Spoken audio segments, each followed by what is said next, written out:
Hello everyone, welcome back. Polity continue ಮಾಡೋಣ. Last video ಪೊಲಿಟಿಲಿ ಯಾವುದಿತ್ತು ಅಂತ ನೆನಪಿದೆಯಾ? ವಾಟ್ ಈಸ್ ಪವರ್ ಅಂತ ಇತ್ತು ಲಾಸ್ಟು.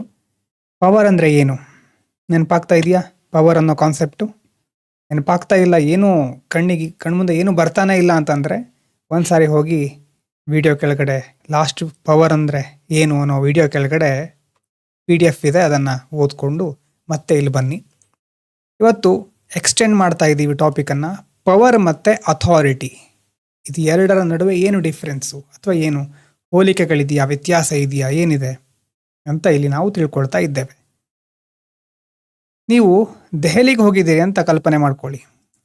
ದೆಹಲಿಯಲ್ಲಿ ತುಂಬ ಜನ ಇದ್ದಾರೆ, ತುಂಬ ವಾಹನಗಳು ಓಡಾಡ್ತಾ ಇವೆ. ಮಿಡ್ಲ್ ಟ್ರಾಫಿಕ್ಕಲ್ಲಿ ನಿಮ್ಮದು ಒಂದು ವೆಹಿಕಲ್ ಇದೆ. ಸಡನ್ನಾಗಿ ಆ ಟ್ರಾಫಿಕ್ ಲೈಟ್ಗಳೆಲ್ಲ ಆಫ್ ಆಗಿಬಿಡುತ್ತೆ. ಎಲ್ಲ ಒಂದೇ ಸಾರಿ ನುಗ್ಗಿಬಿಡ್ತಾರೆ, ಎಲ್ಲೆಲ್ಲೋ ಹೇಗೇಗೋ ಹೋಗ್ಬಿಡ್ತಾರೆ ಆವಾಗ ಅಲ್ವಾ. ಕೆಯಾಸ್ನ ತಪ್ಪಿಸಲಿಕ್ಕೆ ಟ್ರಾಫಿಕ್ ಪೊಲೀಸ್ ಎಂಟ್ರ್ ಆಗ್ತಾರೆ. ಅವರು ಎಂಟ್ರಾಗಿ ಹ್ಯಾಂಡ್ ರೈಸ್ ಮಾಡೋದು ನೀವು ನೋಡಿರ್ಬೋದು. ಈ ಕಡೆಯಿಂದ ಹ್ಯಾಂಡ್ ರೈಸ್ ಮಾಡ್ತಾರೆ, ಈ ಕಡೆ ಅವರು ಬನ್ನಿ ಅಂತ ಕರೀತಾ ಇರ್ತಾರೆ. ಟ್ರಾಫಿಕ್ ಪೊಲೀಸ್ ಕಣ್ಮುಂದೆ ತಂದ್ಕೊಳ್ಳಿ. ಆ ಟ್ರಾಫಿಕ್ ಪೊಲೀಸ್ ಹೇಳಿದ ಹಾಗೆ ಈಗ ವೆಹಿಕಲ್ಗಳು ಅಥವಾ ವೆಹಿಕಲ್ ಓನರ್ಸ್ಗಳು ಕೇಳ್ತಾರೆ. ಯಾಕೆ ಕೇಳ್ತಾರೆ? ಈಗ ನೀವೇ ನಿಮ್ಮ ಮುಂದ್ಗಡೆ ಒಂದು ಟ್ರಾಫಿಕ್ ಪೊಲೀಸ್ ಬಂದು ನಿಲ್ಲಿ ಅಂತ ಹೇಳಿದಾಗ ನೀವು ಯಾಕೆ ಅವರ ಮಾತನ್ನು ಕೇಳ್ತೀರಿ, ಪಾಲಿಸ್ತೀರಿ? ಫಿಸಿಕಲಿ ಫುಲ್ ಸ್ಟ್ರೆಂತ್ ಇದೆ ಅಂತಾನ ಅವರಿಗೆ, ಅಥವಾ ಅವರಿಂದ ಏನಾದರೂ ಥ್ರೆಟ್ ಇದೆ ಅಂತಾನ ನಿಮಗೆ? ಅಲ್ಲ, ಬಿಕಾಸ್ ಆಫ್ ಲೆಜಿಟಿಮೇಟ್ ಅಥಾರಿಟಿ. ನಿಮ್ಗೆ ಮನಸ್ಸಿನಲ್ಲಿ ಗೊತ್ತು ಅವರು ಟ್ರಾಫಿಕ್ ಪೊಲೀಸ್, ಅವರು ಹೇಳಿದಾಗೆ ನಾನಿಲ್ಲಿ ಕೇಳಬೇಕು, ಅವರಿಗೆ ಅಥಾರಿಟಿ ಇದೆ, ನನ್ನನ್ನು ಪ್ರಶ್ನಿಸುವ ಅಧಿಕಾರ ಇದೆ ಅವರಿಗೆ, ನನ್ನನ್ನು ಅಥವಾ ನನಗೆ ಸರಿಯಾದ ಸೂಚನೆಗಳನ್ನು ಕೊಡುವಂತಹ ಒಂದು ಅಧಿಕಾರ ಅವರಿಗಿದೆ. ಆ ಅಥಾರಿಟಿ ಟ್ರಾಫಿಕ್ ಪೊಲೀಸ್ಗೆ ಇದೆ ಅನ್ನೋದು ನಿಮಗೆ ಗೊತ್ತು. ಹಾಗಾಗಿ ಆ ಟ್ರಾಫಿಕ್ ಪೊಲೀಸ್ ನಿಲ್ಲು ಅಂದಾಗ ನಿಲ್ತೀರಿ, ಈ ಕಡೆ ಹೋಗಿ ಅಂತ ಹೇಳಿದಾಗ ಹೋಗ್ತೀರಿ. ಇನ್ನೊಂದು ಸೆನಾರಿಯೋ ಅಥವಾ ಇನ್ನೊಂದು ಉದಾಹರಣೆ ನೋಡಿ. ನೀವು ಇನ್ಯಾವುದೋ ಒಂದು ಆಫ್ರಿಕಾದಲ್ಲೋ ಯಾವುದೋ ಬೇರೆ ದೇಶದಲ್ಲಿ ಒಂದು ಟ್ರೈಬಲ್ ಗುಂಪಿನಲ್ಲಿ ಇದ್ದೀರಿ. ಆವಾಗ ಒಬ್ಬ ಗ್ಯಾಂಗ್ಸ್ಟರ್ ಬರ್ತಾನೆ, ಅಲ್ಲಿ ಬಂದು ಎಲ್ಲರ ಮೇಲೆ ಹಲ್ಲೆ ಮಾಡ್ತಾನೆ. ಅವನು ಹೇಳಿದಾಗೆ ಕೇಳಬೇಕು ಅಂತ ಹೇಳ್ತಾನೆ ಅಲ್ವಾ. ಗ್ಯಾಂಗ್ಸ್ಟರ್ ಬಂದಾಗೆಲ್ಲ ನೀವು ಪಕ್ಕಕ್ಕೆ ಹೋಗ್ತೀರಿ, ಅವ್ನು ಹೇಳೋದನ್ನೆಲ್ಲ ಪಾಲಿಸ್ತೀರಿ, ಅವ್ನು ಹೇಳಿದಕ್ಕೆಲ್ಲ ಒಪ್ಕೊಳ್ತೀರಿ ಅಲ್ವಾ. You are obeying out of fear. Fear ಅಂತಂದರೆ ಭಯ. ಆ ಭಯದಿಂದ ನೀವು ಒಪ್ಕೊಳ್ತಾ ಇದ್ದೀರಿ. ಆ ಟ್ರಾಫಿಕ್ ಪೊಲೀಸನ್ನು ಸಹ ನೀವು ಅವನೇನು ಹೇಳ್ತಾನೋ ಪಾಲಿಸ್ತಾ ಇದ್ದೀರಿ. ಇಲ್ಲಿ ಒಬ್ಬ ಗ್ಯಾಂಗ್ಸ್ಟರ್, ಒಬ್ಬ ರೌಡಿ ಅಂತ ನಾವೇನು ಕರಿತೇವೆ, ಅವನು ಹೇಳಿದ್ದನ್ನು ಸಹ ಪಾಲಿಸ್ತಾ ಇದ್ದೀರಿ. ಎರಡೂ ಕಡೆ ಆ ವ್ಯಕ್ತಿ ಹೇಳಿದ್ದನ್ನು ಪಾಲಿಸ್ತಾ ಇದ್ದೀರಿ, ಅದು ಕಾಮನ್ ಫ್ಯಾಕ್ಟು. ಆದರೆ ರೀಸನ್ ಬೇರೆ ಬೇರೆ ಅಲ್ವಾ. Both involves obedience. ಪೊಲೀಸ್ ಇರೋ ಕಡೆ ನೀವು ಲಾಫುಲ್ ಆಗಿ ಒಬೀಡಿಯನ್ಸ್ ತೋರಿಸ್ತಾ ಇದ್ದೀರಿ, ಗ್ಯಾಂಗ್ಸ್ಟರ್ ಬಂದಾಗ ಫಿಯರ್ಫುಲ್ ಆಗಿ ಒಬೀಡಿಯನ್ಸ್ ತೋರಿಸ್ತಾ ಇದ್ದೀರಿ. ನಿಮಗೆ ಭಯ ಇರೋದ್ರಿಂದ ನೀವು ಅವನು ಹೇಳಿದ್ದನ್ನು ಪಾಲಿಸ್ತಾ ಇದ್ದೀರಿ. ಹಾಗಾಗಿ people obey both authority and power. Traffic ಪೊಲೀಸಿಗೆ ಅಥಾರಿಟಿ ಇತ್ತು, ಆದರೆ ಒಬ್ಬ ಗ್ಯಾಂಗ್ಸ್ಟರಿಗೆ ಪವರ್, ಮಸಲ್ ಪವರ್ ಇಲ್ಲಿ ನಾವು ನೋಡ್ತಾ ಇರೋದು. ಪವರ್ ಅಂತಂದರೆ ಏನು? ಕೆಪಾಸಿಟಿ ಟು ಇನ್ಫ್ಲೂಯೆನ್ಸ್ ಅದರ್ ಅಲ್ವಾ, ಬೇರೆಯವರನ್ನು ಪ್ರಭಾವಕ್ಕೆ ಒಳಪಡಿಸುವಂಥ ಸಾಮರ್ಥ್ಯ. ಗ್ಯಾಂಗ್ಸ್ಟರಿಗೆ ಮಸಲ್ ಪವರ್ ಇತ್ತು, ಹಾಗಾಗಿ ಅವನು ಹೇಳಿದ್ದನ್ನು ಪಾಲನೆ ಮಾಡಬೇಕಾಗತ್ತೆ. ರೀಸನ್ ಬೇರೆ ಬೇರೆ. ಹಾಗಾಗಿನೇ ಈ ಪವರ್ ಮತ್ತು ಅಥಾರಿಟಿ ಅನ್ನುವಂಥ ಕಾನ್ಸೆಪ್ಟು ತುಂಬ ಕಡೆ ಬರ್ತಾ ಇರುತ್ತೆ. Polity, governance, ethics, sociology, IR, current affairs ಎಲ್ಲ ಕಡೆ ನಾವು ಕೇಳ್ತಾ ಇರ್ತೇವೆ. ಇನ್ನೂ ಒಂದು ಎಕ್ಸಾಂಪಲ್ ಬೇಕಿದ್ರೆ ಪವರು ಮತ್ತು ಅಥಾರಿಟಿಗೆ ಏನು ಸ್ವಲ್ಪ ಸ್ಪಷ್ಟನೆ ಸಿಗಬೇಕು ಅಂತಂದರೆ, ಸ್ಕೂಲಲ್ಲಿ ಇದ್ದೀರಿ ನೀವು, ಪ್ರಿನ್ಸಿಪಾಲ್ ಇದ್ದಾರೆ, ಸ್ಕೂಲ್ ಪ್ರಿನ್ಸಿಪಾಲು. ಅವರು ಹಾಲಿಡೇ ಅನೌನ್ಸ್ ಮಾಡಿದ್ರೆ ತಕ್ಷಣ ನಾವು ಒಪ್ಕೊಳ್ತೇವೆ ಅಲ್ವಾ. ನಾಳೆ ರಜೆ ಅಂತ ಹೇಳಿಬಿಟ್ರೆ ಎಲ್ಲ ಖುಷಿಯಿಂದ ಕುಣಿದಾಡ್ತೇವೆ. ಯಾಕಂದರೆ ಅವು ಪ್ರಿನ್ಸಿಪಾಲು ಅವ್ರು ಹೇಳಿದ್ಮೇಲೆ ನಾವು ಅದನ್ನು ಗ್ರ್ಯಾಂಟೆಡ್ ಅಂತ ತೆಗೆದುಕೊಳ್ಬಹುದು. ಪರ್ಸ್ನಲ್ ಲೈಕಿಂಗು, ಡಿಸ್ಲೈಕಿಂಗ್ ಎಲ್ಲ ಇರ್ರಿಲೆವೆಂಟು. ಪ್ರಿನ್ಸಿಪಾಲ್ ಹೇಳಿದ್ರೆ ನಾವು ತಕ್ಷಣ ಕೇಳ್ತೇವೆ, ಯಾಕಂದರೆ ಅವರಿಗೆ ಆ ಅಥಾರಿಟಿ ಇದೆ. ಅದೇ ನಮ್ಮ ಸ್ಟೂಡೆಂಟಲ್ಲೇ ಒಬ್ಬರು ಪಾಪ್ಯುಲರ್ ಇರ್ತಾರೆ, ಅಥವಾ ಕ್ರಿಕೆಟ್ ಟೀಮಿನ ಕ್ಯಾಪ್ಟನ್ನು ಅಥವಾ ಫೇಮಸ್ ಸೀನಿಯರ್ ಇರ್ತಾರೆ ಒಬ್ಬರು. ಅವರೆಲ್ಲ ನಮ್ಮದೇ ಒಂದು ಗುಂಪು ಮಾಡ್ಕೊಂಡು ಏನು ಹೇಳ್ತಾರೆ, ನಾಳೆ ಎಲ್ಲರೂ ಬ್ಲ್ಯಾಕ್ ಡ್ರೆಸ್ ಹಾಕೋ ಬರಬೇಕು ಅಂತ ನಮಗೆಲ್ರಿಗೂ ಆರ್ಡರ್ ಮಾಡ್ತಾರೆ. ಅವ್ರು ಹೇಳಿದ್ದನ್ನು ಸಹ ನಾವು ಕೇಳ್ತೇವೆ ಎಷ್ಟೋ ಸಾರಿ ಅಲ್ವಾ. ನಮ್ಮೊಳಗನೆ ಒಂದು ಗುಂಪಿರುತ್ತೆ, ಅವ್ರು ಹೇಳಿದ್ದನ್ನು ಕೇಳ್ತೇವೆ. ನಮ್ಮ ಸೀನಿಯರ್ ಅಥವಾ ಇಲ್ಲಿ ಹೇಳ್ತಾ ಇರುವ ಕ್ಯಾಪ್ಟನಿಗೆ ಅಥಾರಿಟಿ ಇದೆಯಾ? ಅಥಾರಿಟಿ ಇಲ್ಲ, ಆದರೆ ಅವರಿಗೆ ಪವರ್ ಇದೆ. Many students follow because of influence. ಆ ಒಂದು ಸೀನಿಯರ್ ಅಥವಾ ಕ್ಯಾಪ್ಟನಿಗೆ ಇರುವಂಥ ಇನ್ಫ್ಲೂಯೆನ್ಸ್. ಆದರೆ ಆ ಸ್ಟೂಡೆಂಟಿಗೆ ಅಫಿಷಿಯಲ್ ರೈಟ್ ಅಥವಾ ಆರ್ಡರ್ ಇಶ್ಯೂ ಮಾಡುವಂತಹ ಒಂದು ಅಧಿಕಾರ, ಅಥಾರಿಟಿ ಇಲ್ಲ. ಪ್ರಿನ್ಸಿಪಾಲಿಗೆ ಅಥಾರಿಟಿ ಇತ್ತು, ಆ ಸ್ಟೂಡೆಂಟಿಗಿರೋದು ಪವರ್. ಸೊ ಅಥಾರಿಟಿ ಅಂತಂದ್ರೆ ಏನು? ಹಾಗಾದರೆ ಅದು ಲೀಗಲ್ ಆಗಿರುತ್ತೆ, ಲೆಜಿಟಿಮೇಟ್ ಆಗಿರುತ್ತೆ, ಕಾನೂನಾತ್ಮಕವಾಗಿ ನ್ಯಾಯಸಮ್ಮತವಾಗಿರುತ್ತೆ. ಅವರಿಗೆ ಆ ಡಿಸಿಷನ್ ತೆಗೆದುಕೊಳ್ಳುವಂತಹ ಒಂದು ಅಧಿಕಾರ ಇರುತ್ತೆ. ಅವರು ಕಮಾಂಡ್ ಇಶ್ಯೂ ಮಾಡಬಹುದು, ಮತ್ತು ಆ ಇಶ್ಯೂ ಮಾಡಿದ್ಮೇಲೆ ಅವರು ಒಬೀಡಿಯನ್ಸನ್ನು ಎಕ್ಸ್ಪೆಕ್ಟ್ ಮಾಡಬಹುದು. ಇಲ್ಲಿ ಕೀವರ್ಡ್ ಏನು? ಲೆಜಿಟಮೆಸಿ, ನ್ಯಾಯಸಮ್ಮತತೆ, ಕಾನೂನಾತ್ಮಕವಾಗಿರೋದು, ಅದು ಮುಖ್ಯ. So people obey because they recognise the right to command. ಅವರಿಗೆ ಆ ಒಂದು ಹಕ್ಕಿದೆ, ಅಧಿಕಾರ ಇದೆ ಅಂತ ನಮ್ಗೆ ಗೊತ್ತಿದೆ. ಅದಕ್ಕೋಸ್ಕರ ಅವ್ರು ಹೇಳಿದ್ದನ್ನು ನಾವು ಪಾಲಿಸ್ತೇವೆ. ಟ್ರಾಫಿಕ್ ಪೊಲೀಸ್ ಇರಲಿ ಅಥವಾ ಪ್ರಿನ್ಸಿಪಾಲ್ ಇರಲಿ, ನಮ್ಮ ಮೇಲಧಿಕಾರಿಗಳಿರಲಿ, ಸೊ ಆ ಒಂದು ರೈಟ್ ಅವರಿಗಿದೆ. ಅದು ಇದ್ದರೆ ಅದು ಅಥಾರಿಟಿ. ಪವರ್ ಅಂದರೆ ಏನು? Ability or capacity to influence others or others behaviours and control resources. ಶಕ್ತಿ, ಬೇರೆಯವರನ್ನು ತನ್ನ ಪ್ರಭಾವಕ್ಕೆ ಒಳಪಡಿಸುವ ಶಕ್ತಿ ಇರಬಹುದು, ಅಥವಾ ಕಂಟ್ರೋಲ್, ರಿಸೋರ್ಸ್ಗಳನ್ನು ಕಂಟ್ರೋಲ್ ಮಾಡುವಂಥ ಒಂದು ಕೆಪಾಸಿಟಿ. ಎಲ್ಲಿಂದ ಬರುತ್ತೆ ಕಂಟ್ರೋಲ್? ಹಿಂದಿನ ವಿಡಿಯೋದಲ್ಲಿ ಹೇಳಿದ್ದು, ವೆಲ್ತಿಂದ ಬರಬಹುದು, ಫಿಸಿಕಲ್ ಸ್ಟ್ರೆಂತ್ ಇರಬಹುದು, knowledge, popularity, technology, media, military capability, social status. So ಇದೆಲ್ಲ ಏನು? Sources of power. ಎಲ್ಲ ಮೂಲಗಳಿಂದ ಒಬ್ಬ ವ್ಯಕ್ತಿ ಪವರನ್ನು ಗಳಿಸಿರ್ತಾನೆ. ಮುಖ್ಯವಾದಂತಹ ಡಿಫ್ರೆನ್ಸ್ ಏನು ಅಥಾರಿಟಿಗೂ ಪವರಿಗೂ? ಅಥಾರಿಟಿ ಲೆಜಿಟಿಮೇಟ್, ಆದರೆ power may be legitimate or illegitimate. Power ಇರೋ ವ್ಯಕ್ತಿಗೆ ಅಧಿಕಾರ, ಅಥಾರಿಟಿ ಇರಲೇಬೇಕು ಅಂತಿಲ್ಲ, ಇರಬಹುದು, ಇಲ್ಲದೇನೂ ಇರಬಹುದು. ಅಥಾರಿಟಿ ಅಂತ ಹೇಳಬೇಕು ಅಂತಂದರೆ ಅದಕ್ಕೆ ಲೆಜಿಟಮೆಸಿ ಇರಬೇಕು, ಕಾನೂನಾತ್ಮಕವಾಗಿರಬೇಕು, ಲೀಗಲ್ ಆಗಿರಬೇಕು. ಕಾನ್ಸ್ಟಿಟ್ಯೂಷನಲ್ ಜಡ್ಜ್, ಅವರಿಗೆ ಅಥಾರಿಟಿ ಇದೆ, ಕಾನ್ಸ್ಟಿಟ್ಯೂಷನಿಂದ ಅವರಿಗೆ ಆ ಒಂದು ಅಧಿಕಾರ ಕೊಡಲ್ಪಟ್ಟಿದೆ. ಒಬ್ಬ ಬಿಲಿಯನೇರ್ ಬಗ್ಗೆ ಕಾನ್ಸ್ಟಿಟ್ಯೂಷನಲ್ಲಿ ಏನಾದರೂ ಹೇಳಿದಾರಾ? ಇಲ್ಲ. ಎಕನಾಮಿಕ್ ಪವರ್, ಇನ್ಫ್ಲೂಯೆನ್ಸಿಂಗ್ ಪಾಲಿಸಿ, ಬಿಲಿಯನೇರಿಂದು ಪವರ್ ಅದು, ಎಕನಾಮಿಕ್ ಪವರ್ ಅದು. ಸೋಷಿಯಲ್ ಮೀಡಿಯಾ ಇನ್ಫ್ಲೂಯೆನ್ಸರ್, ಅವರಿಗಿರೋದು ಅಥಾರಿಟಿನ ಹಾಗಾದರೆ ಪವರಾ? ಹೇಳಿ ನೋಡೋಣ. ಒಬ್ಬ ಸೋಷಿಯಲ್ ಮೀಡಿಯಾ ಇನ್ಫ್ಲೂಯೆನ್ಸರ್ ಇದ್ದಾರೆ, ಅವರಿಗಿರೋದು ಅಥಾರಿಟಿನ ಪವರಾ? ಲೀಗಲ್ ಆಗಿ ಎಲ್ಲರನ್ನ ಇನ್ಫ್ಲುಯೆನ್ಸ್ ಮಾಡಬೇಕು ಅಂತ ಎಲ್ಲಾದ್ರೂ ಬರ್ಕೊಂಡಿದೆಯಾ? ಇಲ್ಲ. Social media influencer shapes public opinion without office. ಯಾವುದೇ ಆಫೀಸ್ನಲ್ಲಿ ಕೂತ್ಕೊಳ್ಳದೇನೆ ಜನರ ನಂಬಿಕೆಗಳನ್ನು ಬದಲಾಯಿಸುವ ಶಕ್ತಿ, ಕೆಪಾಸಿಟಿ, ಇನ್ಫ್ಲುಯೆನ್ಸ್ ಮಾಡುವಂಥ ಕೆಪಾಸಿಟಿ ಸೋಷಿಯಲ್ ಮೀಡಿಯಾ ಇನ್ಫ್ಲುಯೆನ್ಸರ್ಗಳಿಗಿರುತ್ತೆ. ಅದೇನು? ಅದು ಪವರ್, ನಾಟ್ ಅಥಾರಿಟಿ. ಸೆಲೆಬ್ರಿಟಿ ಇದ್ದಾರೆ, ಸೆಲೆಬ್ರಿಟಿದು ಪವರ್ ಅಥಾರಿಟಿನ? ಆ ಸೆಲೆಬ್ರಿಟಿ ಒಬ್ಬ ಮಂತ್ರಿ ಆಗಿದ್ದರೆ ಬೇರೆ. ಸೆಲೆಬ್ರಿಟಿ ಮಾತ್ರ ಇದ್ದಾರೆ, ಒಬ್ಬ ಸಿನಿಮಾ ಸ್ಟಾರು, ಕ್ರಿಕೆಟ್ ಸ್ಟಾರ್ ಇದ್ದಾರೆ, ಅವರದ್ದೇನು? ಅವರದ್ದು ಸಹ power. So influences millions without legal authority. Legal authority ಇಲ್ಲದೇನೆ ಒಬ್ಬರು ಇನ್ಫ್ಲುಯೆನ್ಸ್ ಮಾಡ್ತಾ ಇದ್ದಾರೆ ಅಂತಂದರೆ ಅದು ಪವರ್, ಅಥಾರಿಟಿ ಅಲ್ಲ.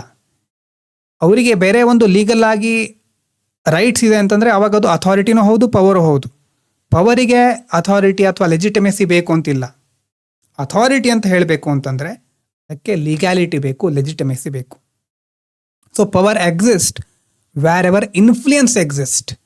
ನಿಮ್ಮನ್ನು ಯಾರೋ ಇನ್ಫ್ಲುಯೆನ್ಸ್ ಮಾಡ್ತಾ ಇದ್ದಾರೆ ಅಂತಂದರೆ ಅವರಿಗೆ ಪವರ್ ಇದೆ. ನೀವು ಯಾರ್ದೋ ಇನ್ಫ್ಲುಯೆನ್ಸಿಗೆ ಒಳಗಾಗ್ತಿದ್ದೀರಿ ಅಂತಂದರೆ, ಯಾರ ಇನ್ಫ್ಲುಯೆನ್ಸಿಗೆ ಒಳಗಾಗ್ತಿದ್ದೀರಿ ನೋಡಿ, ಕ್ರಿಕೆಟ್ ಸ್ಟಾರ್ ಇರ್ತಾರೆ, ಫಿಲ್ಮ್ ಸ್ಟಾರ್ ಇರ್ತಾರೆ, ಏನು ಹೇಳಿದ್ರು ಸರಿ ಅಂತ ಪಾಲನೆ ಮಾಡೋರು ಇರ್ತಾರೆ. ಅವಾಗ ಯಾರ ಹತ್ರ ಪವರ್ ಇದೆ? ಆ ಸ್ಟಾರ್ ಹತ್ರ ಪವರ್ ಇದೆ ಅಂತಾಯಿತು. So authority exist only where legitimacy exist. ಗೊತ್ತಾಗಿರ್ಬೋದು ಇದು. ಹಾಗಾದರೆ ಸೊಸೈಟಿಗೆ ಯಾಕೆ ಈ ಒಂದು ಅಥಾರಿಟಿ ಅನ್ನೋದು ಬೇಕು? Why society creates authority? Authority ಯಾಕೆ ಬೇಕು ನಮಗೆ? ಒಂದು ವ್ಯವಸ್ಥೆ ಇದೆ. ಒಂದು ಫುಟ್ಬಾಲ್ ಮ್ಯಾಚ್ ನೋಡೋಣ, ಈ ಕಡೆ ಗೋಲ್ ಇರುತ್ತೆ ಅಲ್ವಾ? ಈಗ ಫುಟ್ಬಾಲ್ ಮ್ಯಾಚಲ್ಲಿ ರೆಫರಿ ಅನ್ನೋರೇ ಇಲ್ಲ ಅಂತಂದರೆ, ಅಥವಾ ಈಗ ನಾವು ಅಂಪೈರ್ ಅಂತಲೇ ಹೇಳ್ತೇವೆ, ಅಥವಾ ಯಾರು ನೋಡೋರು, ಹೇಳೋರು, ಕೇಳೋರು ಯಾರೂ ಇಲ್ಲ ಅಂತಂದರೆ, ಎಲ್ಲರೂ ತಮ್ಮ ಬೇಕಾದಾಗ ಆಟ ಆಡ್ತಿರ್ತಾರೆ ಅಲ್ವಾ? ತಮಗೆ ಬೇಕಾದ ಹಾಗೆ ತಾವೇ ಡಿಕ್ಲೇರ್ ಮಾಡ್ಕೊಳ್ತಾ ಇರ್ತಾರೆ. ಒಂದು ನಿರ್ಣಯಕ್ಕೆ ಬರಲಿಕ್ಕೆ ಆಗೋದಿಲ್ಲ. ಆವಾಗ ಗೇಮ್ ಕೊಲ್ಯಾಪ್ಸ್ ಆಗುತ್ತೆ. ಸೊ ಅದಕ್ಕೋಸ್ಕರ ಒಂದು ಅಥಾರಿಟಿ ಬೇಕು. ಅಥಾರಿಟಿ ಯಾಕೆ ಬೇಕು ಅಂತಂದರೆ ಎಲ್ಲರೂ ಒಪ್ಕೊಳ್ಳೋ ಥರ ಒಂದು ಡಿಸಿಷನ್ಗೆ ಬರಬೇಕು ಎಲ್ಲರೂ ಅಲ್ವಾ, ಒಂದು ನಿರ್ಣಯಕ್ಕೆ ಬರಬೇಕು. ಮತ್ತು ಇನ್ಸ್ಟಿಟ್ಯೂಷನಲ್ ಫಂಕ್ಷನಿಂಗ್, ಇಡೀ ವ್ಯವಸ್ಥೆ ಸರಿಯಾದ ರೀತಿಯಲ್ಲಿ ಕಾರ್ಯನಿರ್ವಹಿಸಲಿಕ್ಕೂ ಸಹ ಒಂದು ಅಥಾರಿಟಿ ಬೇಕು. ಆ ಅಥಾರಿಟಿಗೆ ಲೆಜಿಟಮೇಸಿ ಅನ್ನೋದು ಬರೋದು ಯಾವುದರಿಂದ ಅಂತಂದರೆ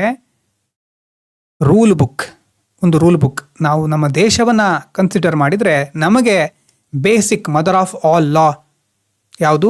ಕಾನ್ಸ್ಟಿಟ್ಯೂಷನ್. ಅದಾದಮೇಲೆ ಬೇರೆ ಬೇರೆ ಕಾನೂನುಗಳು, ರೂಲ್ಸು, ಎಸ್ಟಾಬ್ಲಿಷ್ಡ್ ಪ್ರೊಸೀಜರ್ಸ್, ಇದೆಲ್ಲ ನಮಗೆ ಲೆಜಿಟಮೆಸಿ, ಆ ಒಂದು ಅಧಿಕಾರಕ್ಕೆ ಲೆಜಿಟಮೆಸಿ ಕೊಡುವಂಥ ಅಂಶಗಳು.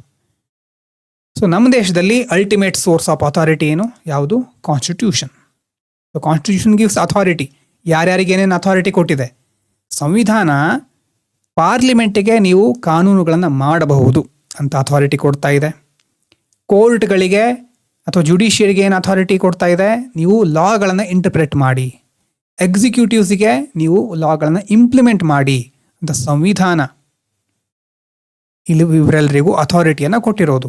ಸಂವಿಧಾನದ ಪವರ್ ಎಲ್ಲಿಂದ ಬರುತ್ತೆ ಹಾಗಾದರೆ? Source of power of constitution. ಸಂವಿಧಾನದ ಪ್ರಿಯಾಂಬಲ್ನಲ್ಲಿದೆ, ನೆನಪು ಮಾಡ್ಕೊಳ್ಳಿ. ಸಂವಿಧಾನದ ಪ್ರಿಯಾಂಬಲಲ್ಲಿ ಯಾರು ಹೇಳ್ತಾರೆ ಸಂವಿಧಾನವನ್ನು? We the people of India ಅಲ್ವಾ? ನಮ್ಮ ದೇಶದ ಜನರೇ ಸಂವಿಧಾನಕ್ಕೆ ಆ ಶಕ್ತಿಯನ್ನು, ಪವರನ್ನು ಕೊಟ್ಟಿರೋದು. ಸಂವಿಧಾನ ಆಮೇಲೆ ಅಥಾರಿಟಿಯನ್ನು ಬೇರೆ ಬೇರೆ ವಿಭಾಗಗಳಿಗೆ ವರ್ಗಾಯಿಸಿದೆ ಅಥವಾ ಅದನ್ನು ವಿಭಾಗಿಸಲ್ಪಟ್ಟಿದೆ, ಎಲ್ಲ ಪವರ್ಗಳು, ಅಥಾರಿಟಿಗಳು. So authority is never self created, ಅದು ಇಂಪಾರ್ಟೆಂಟ್. ಅಥಾರಿಟಿ ಸೆಲ್ಫ್ ಆಗಿ ಕ್ರಿಯೇಟ್ ಆಗಿರೋದಲ್ಲ, always granted by a recognised legal framework. ಒಂದು ಲೀಗಲ್ ಫ್ರೇಮ್ವರ್ಕನ್ನು ಇಟ್ಕೊಂಡು ಅದು ರೆಕಾಗ್ನೈಸ್ ಆಗಿರುತ್ತೆ. ಸೊ ಅದು ಅಥಾರಿಟಿ. ಹಾಗಾದರೆ ಪವರ್ ಯಾಕೆ ಬೇಕು? ಪರ್ಪಸ್ ಆಫ್ ಪವರ್ ನೋಡಿ. ಅಚೀವ್ ಗೋಲ್ಸ್ ಅಲ್ವಾ? ಒಂದು ಗುರಿಯನ್ನು ಇಟ್ಕೊಂಡು ಅದನ್ನು ಸಾಧಿಸಲಿಕ್ಕೆ, ಪ್ರೊಟೆಕ್ಟ್ ಇಂಟ್ರೆಸ್ಟ್, ನಮ್ಮ ಹಿತಾಸಕ್ತಿಗಳನ್ನು ಪ್ರೊಟೆಕ್ಟ್ ಮಾಡಲಿಕ್ಕೆ, ಮತ್ತು ಕಾಂಪೀಟ್ ಫಾರ್ ಇನ್ಫ್ಲೂಯೆನ್ಸ್, ಮತ್ತು ಸೋಷಿಯಲ್ ಮತ್ತು ಪೊಲಿಟಿಕಲ್ ಚೇಂಜಸ್, ಬದಲಾವಣೆಯನ್ನು ತರಲಿಕ್ಕೆ. ಮಹಾತ್ಮ ಗಾಂಧೀಜಿಯವರಿಗೆ ಬ್ರಿಟಿಷರು ಯಾವುದೋ ಒಂದು ಅಥಾರಿಟಿ ಕೊಟ್ಟಿದ್ರಾ? ನೀವೇ ಹೋರಾಟ ಮಾಡಬೇಕು, ಬೇರೆ ಯಾರೂ ಮಾಡಬಾರ್ದು ಅಂತ ಲೀಗಲ್ ಆಗಿಲ್ಲಾದರೂ ಬರ್ಕೊಂಡಿತ್ತ? ಇಲ್ಲ. ಮಹಾತ್ಮ ಗಾಂಧಿಯವರದ್ದು ಪವರ್ ಅಥವಾ ಇನ್ಫ್ಲುಯೆನ್ಸ್ ಮಾಡುವಂಥ ಒಂದು ಶಕ್ತಿ. No official authority over British India. ಅವರದ್ದಿರೋದು ಯಾವ power? Massive moral and social power. ತಮ್ಮ ಸೋಷಿಯಲ್ ಮತ್ತು ಮಾರಲ್ ಪವರಿಂದ ಅವರು ಆ ರೀತಿಯಾಗಿ ಎಲ್ಲರನ್ನ ಪ್ರಭಾವಿಸ್ತಾ ಇದ್ರು. ಇವತ್ತು ನಾವು ಪವರ್ ಎಲ್ಲೆಲ್ಲಿ ವರ್ಕ್ ಆಗುತ್ತೆ ಅಂತ ನೋಡೋದಾದರೆ, ಅಥಾರಿಟಿ ಅಲ್ಲ ಪವರ್ ನೋಡಿ. ಅಥಾರಿಟಿ ಅಂತಂದರೆ ಎಲ್ಲಾದರೂ ಬರ್ಕೊಂಡಿರಬೇಕು ರೂಲ್ ಬುಕ್ನಲ್ಲಿ. ಪವರಿಗೆ ಎಲ್ಲೂ ಬರ್ಕೊಂಡಿರಬೇಕು ಅಂತ ಇಲ್ಲ. ಇವತ್ತು environmental ಆ್ಯಕ್ಟಿವಿಸ್ಟ್ಗಳಿರ್ತಾರೆ, industrialist, media, trade ಯೂನಿಯನ್ನು, NGO, MNC, technology ಕಂಪನಿಗಳು, ಇವರೆಲ್ಲ ಪವರ್ ಮುಖ್ಯವಾಗಿ ನಿರ್ವಹಿಸ್ತಾ ಇರ್ತಾರೆ, ಅಥಾರಿಟಿ ಅಲ್ಲ. ಅಥಾರಿಟಿ ನೆಸೆಸರಿಲಿ ಅಥಾರಿಟಿ ಇರಲೇಬೇಕು ಅಂತಿಲ್ಲ. ಸರ್ಕಾರದ ಕೆಲವೊಂದು ರೂಲ್ಸ್ ಬಂದು ಅಥಾರಿಟಿ ಕೊಡಬಹುದು, ಆದರೆ necessarily they don't need to have authority, they have the power. Authority ಹೇಗೆ ವರ್ಕ್ ಆಗುತ್ತೆ ಹಾಗಾದರೆ? ಫ್ಲೋ ನೋಡಿ. ಮುಖ್ಯವಾದ ಸೋರ್ಸ್ ಯಾವುದು? Basically constitution. ಅದು ಬೇರೆ ಬೇರೆ ಇನ್ಸ್ಟಿಟ್ಯೂಷನ್ಗಳನ್ನು ಕ್ರಿಯೇಟ್ ಮಾಡುತ್ತೆ. ಆ ಇನ್ಸ್ಟಿಟ್ಯೂಷನ್ಗಳಲ್ಲಿ ಬೇರೆ ಬೇರೆ ಅಫಿಷಿಯಲ್ಸ್ ಇರ್ತಾರೆ, ಡಿಪಾರ್ಟ್ಮೆಂಟ್ಗಳಿರುತ್ತೆ. ಸೊ ಅವರು ಅವರ ಲೀಗಲ್ ಲಿಮಿಟ್ಸಲ್ಲಿ ಡಿಸಿಷನ್ಗಳನ್ನು ಕೈಗೊಳ್ತಾರೆ. ಅವರು ಕೈಗೊಂಡ ಡಿಸಿಷನ್ಗಳನ್ನು ನಾವು ಸಿಟಿಸನ್ಸ್ ಫಾಲೋ ಮಾಡ್ತೇವೆ. ಒಂದು ವೇಳೆ ಕಾನ್ಸ್ಟಿಟ್ಯೂಷನನ್ನು ರಿಮೂವ್ ಮಾಡಿದರೆ ಅಥಾರಿಟಿ ಡಿಸಪಿಯರ್ ಆಗಿಬಿಡುತ್ತೆ. ಲೀಗಲ್ ಲಿಮಿಟ್ ಇರೋದಿಲ್ಲ. ಅಥಾರಿಟಿ ಅನ್ನೋದು ಆರ್ಬಿಟ್ರರಿ ಆಗಿಬಿಡುತ್ತೆ. ಲೆಜಿಟಮೆಸಿ ಇಲ್ಲ ಅಂತಂದರೆ ಒಬೀಡಿಯನ್ಸ್ ಏನಾಗಿ ಕನ್ವರ್ಟ್ ಆಗುತ್ತೆ? ರೆಸಿಸ್ಟೆನ್ಸ್ಗೆ ಕನ್ವರ್ಟ್ ಆಗುತ್ತೆ.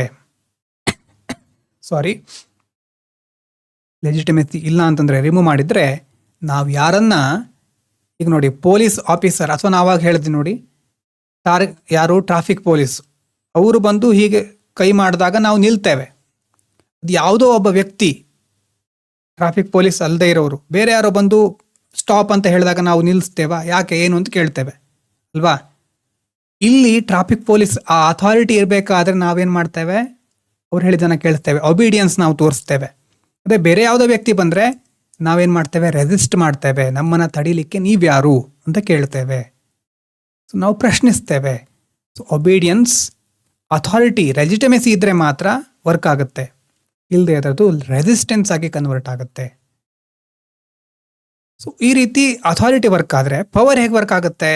ಪವರಿಗೆ ಸೋರ್ಸ್ ಬರೋದು ಮನಿಯಿಂದ, ಹಣ ಇದ್ದರೆ ಪವರ್ ಇರುತ್ತೆ, ಎಜುಕೇಷನ್ ಒಳ್ಳೆಯ ಜ್ಞಾನ ಇದ್ದರೆ, popularity, military strength, information technology, organisational capacity, public trust, ಇದೆಲ್ಲ ನಿಮಗೆ ಪವರನ್ನು ಕೊಡುತ್ತೆ. ಈ ಪವರ್ನ ಇಟ್ಕೊಂಡು ನೀವು ಬೇರೆಯವರನ್ನು ಇನ್ಫ್ಲುಯೆನ್ಸ್ ಮಾಡಬಹುದು ಅಥವಾ ಔಟ್ಕಮ್ಸ್ ರಿಸೋರ್ಸ್ಗಳನ್ನು ಕಂಟ್ರೋಲ್ ಮಾಡಬಹುದು. ಅದರ ಮೂಲಕ ನೀವು ನಿಮ್ಮ ಗೋಲ್ಸನ್ನು ಅಚೀವ್ ಮಾಡ್ತೀರಿ. ಹಾಗಾಗಿ ಇಲ್ಲಿ ನೋಡಿ, ಕೀ ಪಾಯಿಂಟ್ ಏನು? Influence can be lawful or unlawful. ಅಂದರೆ ಪವರ್ ಬಗ್ಗೆ ಹೇಳ್ತಾ ಇದ್ದೇವೆ. ನೀವು ನಿಮ್ಮ ಪವರನ್ನು ಕಾನೂನಾತ್ಮಕವಾಗಿ ಉಪಯೋಗಿಸ್ಕೊಳ್ಬಹುದು, ಅಂದರೆ ಅನ್ಲಾಫುಲ್ ಆಗಿ ಉಪಯೋಗಿಸ್ಕೊಳ್ಳೋರು ಇರ್ತಾರೆ. ಆಂಟ್ರಪ್ರನರ್ ಇದ್ದಾರೆ. Entrepreneur influencing policy through consultation ಮೂಲಕ ಪಾಲಿಸಿ ಇನ್ಫ್ಲುಯೆನ್ಸ್ ಮಾಡೋದು, ಅದು ಲೆಜಿಟಿಮೇಟ್ ಪವರ್. ಆದರೆ ಕ್ರಿಮಿನಲ್ ಇಂಟಿಮಿಡೇಟಿಂಗ್ ವೋಟರ್ಸ್, ಒಬ್ಬ ಕ್ರಿಮಿನಲ್ ಬಂದು ನೀವು ಇಂಥ ಪಕ್ಷಕ್ಕೆ ವೋಟ್ ಮಾಡಬೇಕು ಅಂತ ಒತ್ತಾಯಿಸ್ತಾ ಇದ್ದಾನೆ ಅಂತಂದರೆ ಅದು illegitimate power. So power legitimate ಆಗಿರಬಹುದು, ಇಲ್ಲೆಜಿಟಿಮೇಟ್ ಆಗಿರಬಹುದು. ಆದರೆ ಅಥಾರಿಟಿ ಅಂತ ಹೇಳಬೇಕು ಅಂತಂದರೆ legitimacy is very very necessary. ಇದಿರಲೇಬೇಕು. ಲೆಜಿಟಿಮೇಸಿಗೆ ಆ ಒಂದು ಲೆಜಿಟಿಮೇಸಿ ಇದ್ದರೆ ಮಾತ್ರ ಅಥಾರಿಟಿ ಅಂತ ಹೇಳ್ಬಹುದು ನಾವು. So ability same, but legitimacy different ಇದೆ ಅಲ್ವಾ? ಸೊ ಎವ್ರಿಡೇ ಇಂಡಿಯನ್ ಎಕ್ಸಾಂಪಲ್ ನೋಡೋದಾದರೆ ಪೊಲೀಸ್ ಆಫೀಸರ್ ಟ್ರಾಫಿಕ್ ರೆಗ್ಯುಲೇಟ್ ಮಾಡಬಹುದು, ಬೇರೆ ಬೇರೆ ಹಂತದಲ್ಲಿ ನೋಡ್ತೇವೆ. ಲೀಗಲ್ ಪ್ರೊವಿಷನ್ಗಳಿಗೆ ಅಥಾರಿಟಿ ಇರುತ್ತೆ. ಸೊ ಅವರ ಲೆಜಿಟಿಮೇಸಿ ಆಧಾರದ ಮೇಲೆ ನಾವು ಅವ್ರನ್ನ ಒಬಿಡಿಯನ್ಸ್ ಮೂಲಕ ನೋಡ್ತೇವೆ. ಲೋಕಲ್ ಸ್ಟ್ರಾಂಗ್ ಮ್ಯಾನ್ ಅಂತಂದರೆ ಏನು? ಪವರ ಅಥಾರಿಟಿನ? ಅದು ಒಬಿಡಿಯನ್ಸ್ ಬೇಸ್ಡ್ ಆನ್ ಫಿಯರ್ ಅಂದರೆ ಅದು ಪವರ್, ಇನ್ಫ್ಲುಯೆನ್ಸ್ ಅಷ್ಟೇ ಅದು. ಕನ್ಕ್ಲೂಷನ್ ಏನು? ಪೊಲೀಸ್ ಅಂದರೆ ಅಥಾರಿಟಿ, ಸ್ಟ್ರಾಂಗ್ ಮ್ಯಾನ್ ಅನ್ನೋದು ಪವರಿಗೆ ಉದಾಹರಣೆ. ಇನ್ನು ನಮ್ಮ ಪಾರ್ಲಿಮೆಂಟ್ ಇದೆ. ಪಾರ್ಲಿಮೆಂಟ್ ಹಾಗಾದರೆ ಪವರನ್ನು ರೆಪ್ರೆಸೆಂಟ್ ಮಾಡುತ್ತಾ, ಅಥಾರಿಟಿನ ರೆಪ್ರೆಸೆಂಟ್ ಮಾಡುತ್ತಾ? Basically so parliament alone has constitutional authority to make laws ಅಲ್ವಾ? ಎಲ್ಲವನ್ನ ತಾನೇ ಮಾಡ್ತಾನೆ ಅಂತ ಪಾರ್ಲಿಮೆಂಟ್ ಹೇಳಲಿಕ್ಕೆ ಆಗೋದಿಲ್ಲ. ಅದಕ್ಕೆ ಸೋರ್ಸ್ ಬರೋದು ಎಲ್ಲಿಂದ? ಕಾನ್ಸ್ಟಿಟ್ಯೂಷನಿಂದ. ಈಗ ಹೊರಗಡೆ ಪ್ರೊಟೆಸ್ಟರ್ಸ್, ಪಬ್ಲಿಕ್ ಮೂಮೆಂಟ್ಗಳೆಲ್ಲ ನಡೀತಾ ಇರುತ್ತೆ. ಅದೇನು ಮಾಡುತ್ತೆ? ಜನರ ಮನಸ್ಥಿತಿಯನ್ನು ಬದಲಾಯಿಸುತ್ತೆ. ಈಗ ಯಾವುದೋ ಒಂದು ಪಕ್ಷ, ಉದಾಹರಣೆಗೆ ಕೇಂದ್ರದಲ್ಲಿ BJP ಇದೆ, ರಾಜ್ಯದಲ್ಲಿ ಕಾಂಗ್ರೆಸ್ ಇದೆ. ರಾಜ್ಯದ ಪಕ್ಷಗಳು ಕೇಂದ್ರ ಸರ್ಕಾರದ ವಿರುದ್ಧ ಬೇರೆ ಬೇರೆ ಹೇಳಿಕೆಗಳನ್ನು ಕೊಟ್ಟು ಇಲ್ಲಿರೋ ಜನರನ್ನು ಅವರು ಮನವೊಲಿಸಬಹುದು, ಬೇರೆ ರೀತಿ ಕನ್ವರ್ಟ್ ಮಾಡಬಹುದು ಅಲ್ವಾ? ಪಬ್ಲಿಕ್ ಒಪಿನಿಯನ್ನ ಯಾರು ಇನ್ಫ್ಲುಯೆನ್ಸ್ ಮಾಡ್ತಾರೆ ಅನ್ನೋದು ಬಹಳ important. So can force government reconsideration, cannot enact loss ಅಲ್ವಾ? ಪಾರ್ಲಿಮೆಂಟು ಎಷ್ಟೋ ಸಾರಿ ಅಥಾರಿಟಿ ಇದ್ದರೂ ಹೊರಗಡೆ ಇರುವಂಥ ಪವರ್ಗಳಿಂದಾಗಿ ತನಗೆ ಬೇಕಾದಾಗೆ ಮಾಡಲಿಕ್ಕೆ ಆಗೋದಿಲ್ಲ. ಮೀಡಿಯಾ ಪವರ್ ಇರುತ್ತೆ ಅಲ್ವಾ? ಲಾಬಿಗಳಿರುತ್ತೆ, ಇನ್ಫ್ಲುಯೆನ್ಸರ್ಸ್ ಇರ್ತಾರೆ ಹೊರಗಡೆಯವರು. ಅವರ ಒಂದು ಇನ್ಫ್ಲುಯೆನ್ಸಿಗೆ ಒಳಗಾಗಿ ಪಾರ್ಲಿಮೆಂಟಿಗೆ ಅಥಾರಿಟಿ ಇದ್ದರೂ ಎಷ್ಟೋ ಸಾರಿ ಹಿಂದೆ ಸರಿಬೇಕಾಗತ್ತೆ. ಪ್ರೊಟೆಸ್ಟರ್ಸಿಗೆ ಪವರ್ ಇರುತ್ತೆ, ಪಾರ್ಲಿಮೆಂಟಿಗೆ ಇರೋದು ಲೆಜಿಸ್ಲೇಟಿವ್ ಅಥಾರಿಟಿ. ಆ ಅಥಾರಿಟಿಯನ್ನು ಮಿಸ್ಯೂಸ್ ಮಾಡ್ಕೊಳ್ಳೋರು ಇರ್ತಾರೆ, ಅದು ಗೊತ್ತಿರಲಿ. ಒಬ್ಬ ಪೊಲಿಟಿಕಲ್ ಲೀಡರ್ ಇದ್ದಾರೆ ಅಂತ ಇಟ್ಕೊಂಡ್ರೆ, PM, CM, ಗವರ್ನರ್ ಯಾರೇ ಇರಲಿ, ಸೊ ಅವರು ಅಫಿಷಿಯಲ್ ಆಗಿ ಏನೇನು ಡಿಸೈಡ್ ಮಾಡ್ತಾರೋ ಅದು ಅಥಾರಿಟಿ ಅಂಡರಲ್ಲಿ ಬರುತ್ತೆ. ಆದರೆ ಆ ಲೀಡರ್ನ ನೋಡಿದ ತಕ್ಷಣ ಜನ ಸೇರ್ತಾರೆ, ಅವ್ರು ಹೇಳಿದ್ದನ್ನೆಲ್ಲ ಕೇಳ್ತಾರೆ. ಅವರಿಗೆ ಯಾವುದೇ ಹುದ್ದೆ ಇರಲಿ ಇಲ್ಲದೆ ಇರಲಿ ಅಂದರೆ ಅದು ಪವರ್.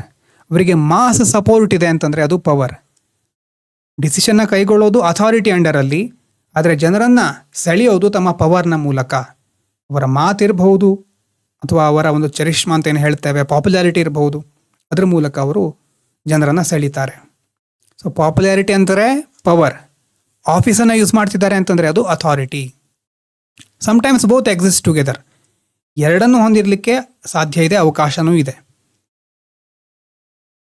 ಅಥಾರಿಟಿ ಏನು ಆನ್ಸರ್ ಮಾಡುತ್ತೆ ಅಂತಂದರೆ, who has the legal right. ಒಬ್ಬ ವ್ಯಕ್ತಿಗೆ ಅಥಾರಿಟಿ ಇದೆಯಾ ಅಂತ ನಾವು ಪ್ರಶ್ನೆ ಮಾಡೋದು ಅಂತಂದ್ರೆ ಏನಾದ್ರ ಅರ್ಥ? ಅವನಿಗೆ ಲೀಗಲ್ ಆಗಿ ರೈಟ್ ಇದೆಯಾ ಅಂತ ಕೇಳೋದು. So who has the legal right ಅಂತ ತಿಳಿಯೋದು ಅಥಾರಿಟಿಯಿಂದ. ಆದರೆ ಪವರ್ ಅಂತಂದರೆ who can influence outcomes. Authority ಇದೆಯಾ ಇಲ್ವಾ ಅದು ಆಮೇಲೆ, ಆದರೆ ಔಟ್ಕಮ್ಮನ್ನು, ಒಂದು ವಿಷಯ ನಡಿಬೇಕಾದ್ರೆ ಏನಾಗಬೇಕು, ಯಾವ ದಿಕ್ಕಿನ ಕಡೆ ಅದು ಸಾಗಬೇಕು ಅಂತ ತೀರ್ಮಾನ ಮಾಡೋ ಶಕ್ತಿ ಇದೆ ಅಂತಂದರೆ ಅದು ಪವರ್. ಅಥಾರಿಟಿ ಬರೋದು ಕಾನ್ಸ್ಟಿಟ್ಯೂಷನ್, ಲಾಸ್, ರೂಲ್ಸ್ಗಳಿಂದ ಲೆಜಿಟಿಮೇಟ್ ಆಗಿರುತ್ತೆ. ಲೀಗಲ್ ಲಿಮಿಟಲ್ಲೇ ವರ್ಕ್ ಆಗಬೇಕು ಯಾವಾಗಲೂ.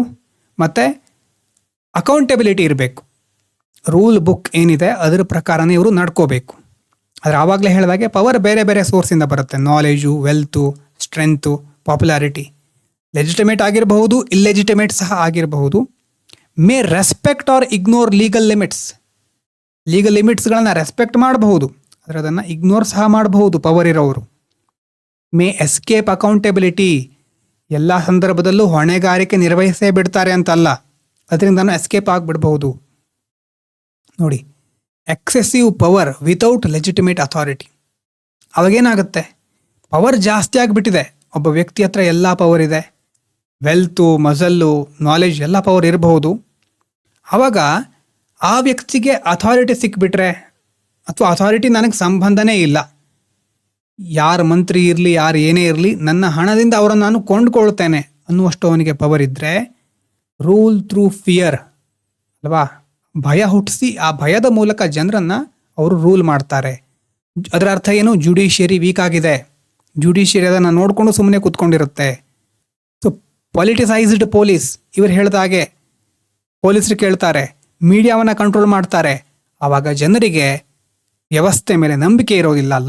Loss of trust, democracy weak ಆಗಿದೆ ಅಂತ ಅದರ ಅರ್ಥ. ಅದರಿಂದ ಆಗೋದೇನು? Abuse, operation, dictatorship. ಇದು ಯಾವಾಗ ಆಗೋದು? Excessive power without legitimate authority. ಪವರೇ ಎಲ್ಲ ಕಡೆ ವ್ಯಾಪಿಸ್ಕೊಂಡು ಬಿಟ್ರೆ, ಲೆಜಿಟಿಮೇಟ್ ಅಥಾರಿಟಿನೇ ಇಲ್ಲದೆ ಇದ್ದರೆ, ಆವಾಗ ಇಂತಹ ಪರಿಸ್ಥಿತಿ ಕ್ರಿಯೇಟ್ ಆಗುತ್ತೆ. ಇನ್ನು legitimate authority without practical power, ಇದು ಇನ್ನೊಂದು. ಅಥಾರಿಟಿ ಇದೆ, ಲೆಜಿಟಿಮೇಟ್ ಅಥಾರಿಟಿ ಇದೆ, ಆದರೆ ಅವರಿಗೆ ಪ್ರಾಕ್ಟಿಕಲ್ ಪವರೇ ಇಲ್ಲ ಅಂತಂದರೆ ಅವಾಗೇನಾಗ್ಬಿಡುತ್ತೆ ಹೇಳಿ? ನೀವು ದೇಶದ ರಾಷ್ಟ್ರಪತಿ, ಎಲ್ಲ ಕಡೆ ನಿಮ್ಮದೇ ಫೋಟೋ ಬರ್ತಾ ಇರುತ್ತೆ, ಆದರೆ ನಿಜವಾಗ್ಲೂ ನಿಮಗೆ ಯಾವುದೇ ಒಂದು ನಿರ್ಣಯ ಕೈಗೊಳ್ಳಿಕ್ಕೆ ಆಗೋದಿಲ್ಲ, ಬೇರೆಯವರು ಹೇಳಿದ್ದನ್ನೇ ಕೇಳಬೇಕು. ಇದು ಒಂದು ಉದಾಹರಣೆ ಅಷ್ಟೇ. ಅದೇ ರೀತಿ ಅಥಾರಿಟಿ ಇರುತ್ತೆ, ಪವರ್ ಇರೋದಿಲ್ಲ. ಆವಾಗ ಲಾ ಎಕ್ಸಿಸ್ಟ್ ಓನ್ಲಿ ಆನ್ ಪೇಪರ್ ಮೇಲೆ ಅಲ್ಲಿ ಮಾತ್ರ ಲಾ ಇರೋದು. ಪುವರ್ ಇಂಪ್ಲಿಮೆಂಟೇಷನ್, ಸರಿಯಾಗಿ ಇಂಪ್ಲಿಮೆಂಟೇಷನ್ ಆಗೋದಿಲ್ಲ. ಕ್ರಿಮಿನಲ್ಗಳು ಲಾವನ್ನು ಇಗ್ನೋರ್ ಮಾಡ್ತಾರೆ. ಎಲ್ಲ ಕಡೆ ಕರಪ್ಷನ್ ಫ್ಲರಿಶ್ ಆಗುತ್ತೆ, ಗವರ್ನೆನ್ಸ್ ಕೊಲ್ಯಾಪ್ಸ್ ಆಗುತ್ತೆ. ಹಾಗಾಗಿ ಒಂದು ಹೆಲ್ದಿ ಡೆಮೋಕ್ರಸಿಗೆ ಲೆಜಿಟಿಮೇಟ್ ಅಥಾರಿಟಿನೂ ಬೇಕು, ಅಕೌಂಟೇಬಲ್ ಪವರ್ ಸಹ ಬೇಕು. One without the other is dangerous. ಇದು ಎಸ್ಸೆ, ಎಥಿಕ್ಸು ಎಲ್ಲ ಕಡೆ important. So healthy democracy requires both legitimate authority and accountable power. One without the other is dangerous. ಇನ್ನು ಸಂವಿಧಾನಾತ್ಮಕವಾಗಿ ನಾವು ನೋಡಿದರೆ, ಸಂವಿಧಾನದಲ್ಲಿ ಹೇಳಿರ್ತಾರೆ ಸಪರೇಷನ್ ಆಫ್ ಪವರ್ಸ್ ಅಂತ ಕಾನ್ಸೆಪ್ಟ್ ಬರುತ್ತೆ ಮುಂದೆ. ಅಂದರೆ ಜುಡಿಷಿಯರಿ, ಲೆಜಿಸ್ಲೇಚರ್ ಮತ್ತು ಎಕ್ಸಿಕ್ಯೂಟಿವ್ಸ್ ಅಂತ ಏನಿರ್ತಾರೋ, ಒಂದೇ ವಿಭಾಗ ಎಲ್ಲವನ್ನ ಕಂಟ್ರೋಲ್ ಮಾಡಲಿಕ್ಕೆ ಆಗಬಾರ್ದು. ಅವರ ನಡುವೆ ಸಪರೇಷನ್ ಆಫ್ ಪವರ್ ಇರಬೇಕು. ಚೆಕ್ಸ್ ಆ್ಯಂಡ್ ಬ್ಯಾಲೆನ್ಸ್ ಅಂತ ಸಹ ಬರುತ್ತೆ ಮುಂದೆ. ಒಬ್ಬರು ಮಾಡಿದನ್ನು ಇನ್ನೊಬ್ಬರು ನಿಗಾ ವಹಿಸ್ತಾ ಇರಬೇಕು. ಅವರು ತಮ್ಮ ಲಿಮಿಟಲ್ಲೇ ಇದ್ದಾರಾ ಅಥವಾ ಅದನ್ನು ಬಿಟ್ಟು ಹೊರಗಡೆ ಹೋಗ್ತಾ ಇದ್ದಾರಾ ಅಂತ ಪರಸ್ಪರ ನಿಗಾ ವಹಿಸಬೇಕು. ಇನ್ನು ಸರ್ಕಾರ ಏನೇ ಕಾನೂನುಗಳನ್ನು ತಂದರೂ ಅದು ಸಂವಿಧಾನಾತ್ಮಕವಾಗಿದೆಯಾ, ಸಂವಿಧಾನಕ್ಕೆ ಬದ್ಧವಾಗಿದೆಯಾ ಅಲ್ವಾ, ಕಾನ್ಸ್ಟಿಟ್ಯೂಷನಲ್ ಲಿಮಿಟಲ್ಲೇ ಇದೆಯಾ ಅಂತ ಜುಡಿಷಿಯರಿ ಚೆಕ್ ಮಾಡ್ತಾ ಇರುತ್ತೆ. ಅದಕ್ಕೆ ಜುಡಿಷಿಯಲ್ ರಿವ್ಯೂ ಅಂತ ಕರಿತೇವೆ. ಮತ್ತು ರೆಗ್ಯುಲರ್ ಎಲೆಕ್ಷನ್ ಮೂಲಕ ನಮ್ಮ ನಾಯಕರು, ನಮ್ಮ ಸೇವಕರಾಗಬೇಕಾದವರು, ನಮ್ಮ ನಾಯಕರು ಅಂತ ನಾವೇನು ಕರಿತೇವೆ, ರಾಜಕೀಯ ನಾಯಕರು ಅಲ್ವಾ, ಅವರು ನಿಜವಾಗಲೂ ನಾವು ಏನನ್ನು ಹೇಳಿ ಕಳಿಸಿದ್ದೇವೋ ಅದನ್ನೇ ಮಾಡ್ತಾ ಇದ್ದಾರಾ ಅಥವಾ ತಮ್ಮ ವ್ಯಾಪ್ತಿಯನ್ನು ಬೇರೆ ಎಲ್ಲೋ ಉಪಯೋಗಿಸ್ಕೊಳ್ತಾ ಇದ್ದಾರಾ ಅಲ್ವಾ, ಅಥಾರಿಟಿ ನಾವು ಕೊಟ್ಟಿದ್ದೇವೆ ಅವರಿಗೆ ಸರಿಯಾಗಿ ನಿರ್ವಹಿಸ್ತಾ ಇದ್ದಾರಾ ಅಂತ ನಾವು ಮುಂದಿನ ಎಲೆಕ್ಷನ್ನಲ್ಲಿ ಅವರಿಗೆ ಉತ್ತರಿಸಬೇಕಾಗತ್ತೆ. ನೀವು ಬೇಡ, ನಮಗೆ ಬೇರೆಯವರು ಬೇಕು ಅಂತ. ಇನ್ನು ಫಂಡಮೆಂಟಲ್ ರೈಟ್ಸ್ ಅಲ್ವಾ, ನಮಗೆ ಒಂದು ಪವರ್ ಸಿಗ್ತಾ ಇದೆ ಎಲ್ಲಿಂದ? ಸಂವಿಧಾನದಿಂದ. ಮತ್ತು ಸರ್ಕಾರ ಅನ್ಲಿಮಿಟೆಡ್ ಆಗಿ ನಮ್ಮ ಮೇಲೆ ಏನನ್ನು ಹೇರಲಿಕ್ಕೆ ಆಗಬಾರ್ದು. So prevent legitimate authority from becoming unlimited power. ಸರ್ಕಾರಕ್ಕೂ ಸಹ ಲಿಮಿಟ್ ಇದೆ, ಗೌರ್ಮೆಂಟಿಗೂ ಸಹ. State should not or state shall not ಅಂತ ಬರುತ್ತೆ ಫಂಡಮೆಂಟಲ್ ರೈಟ್ಸಲ್ಲಿ. ಅಂದರೆ ನಮಗಿರುವಂಥ ಹಕ್ಕುಗಳ ಮೂಲಕ ನಾವು ನಮ್ಮ ಮೇಲೆ ಯಾರೂ ದಬ್ಬಾಳಿಕೆ, ದೌರ್ಜನ್ಯ ಮಾಡದೇ ಇರೋ ಥರ ನಾವು ನೋಡ್ಕೋಬಹುದು. ಮುಂದೆ ಯಾವತ್ತಾದರೂ ನೀವು media, corporate lobby, judicial independence, emergency provision, civil society, bureaucracy, election, international politics ಇಂಥ ವಿಷಯಗಳನ್ನು ಓದಬೇಕಾದ್ರೆ ಒಂದು ನೆನ್ಪಿಟ್ಕೊಳ್ಳಿ, ಹೂ ಹ್ಯಾಸ್ ಅಥಾರಿಟಿ, ಅಥಾರಿಟಿ ಇರೋದು ಯಾರಿಗೆ, ಆದರೆ ಹೂ ಆ್ಯಕ್ಚುಲಿ ಹ್ಯಾಸ್ ಪವರ್, ಪವರ್ ಇರೋದು ಯಾರಿಗೆ? ಎರಡು ಒಂದೇ ವ್ಯಕ್ತಿ ಹತ್ರ ಇದೆಯಾ? ಅಥವಾ ಒಬ್ಬ ವ್ಯಕ್ತಿಗೆ ಅಥಾರಿಟಿ ಇದೆ, ಪವರ್ ಇಲ್ಲ, ಇನ್ನೊಬ್ಬರ ಹತ್ರ ಪವರ್ ಇದೆ, ಅಥಾರಿಟಿ ಇಲ್ಲ, ಹೀಗೇನಾದರೂ ಆಗ್ತಾ ಇದೆಯಾ? ಅಬ್ಸರ್ವ್ ಮಾಡಿ. So answers R often different, explain many political conflict. So ಇದನ್ನು ಅಬ್ಸರ್ವ್ ಮಾಡ್ತಾ ಇರಿ. So great democracies R built not on powerful rulers but on legitimate authority that keeps power under the rule of law. ಇದು important. ಒಂದು ಅದ್ಭುತವಾದ ಪ್ರಜಾಪ್ರಭುತ್ವ ವ್ಯವಸ್ಥೆಯನ್ನು ನಾವು ನಿರ್ಮಿಸಬೇಕು ಅಂತಂದರೆ ಪವರ್ಫುಲ್ ರೂಲರ್ಸ್ಗಳು ಬೇಕಾಗಿಲ್ಲ, ನಮಗೆ ಲೆಜಿಟಿಮೇಟ್ ಅಥಾರಿಟಿ ಬೇಕು. ಆದರೆ ಅಥಾರಿಟಿ ಹೇಗಿರಬೇಕು ಅಂತಂದರೆ ಪವರನ್ನು, ಬೇರೆ ಬೇರೆ ವ್ಯಕ್ತಿಗಳಿಗೆ ಪವರ್ ಇರುತ್ತೆ ನೋಡಿ, ಆ ಪವರನ್ನು ರೂಲ್ ಆಫ್ ಲಾ, ಕಾನೂನಿನ ಅಡಿಯಲ್ಲೇ ಅವರು ಆ ಪವರನ್ನು ಎಕ್ಸ್ಪ್ರೆಸ್ ಮಾಡಬೇಕು, ಕಾನೂನನ್ನು ಮೀರಿ ಹೋಗಬಾರ್ದು ಅವರು. ಅದು ಒಳ್ಳೆಯ ಪ್ರಜಾಪ್ರಭುತ್ವ ವ್ಯವಸ್ಥೆಯ ಲಕ್ಷಣ. ಅರ್ಥ ಆಗಿರಬಹುದು. PDF ಡಿಸ್ಕ್ರಿಪ್ಷನಲ್ಲಿ ಇರುತ್ತೆ, ಕೆಳಗಡೆ ಇಮೇಜ್ ಸಹ ಇದೆ. ಒಂದು ಸಾರಿ ನೋಡಿ, ವಿಡಿಯೋ ನೋಡಿ ಆದಮೇಲೆ ಓದಿ. Thank you so much.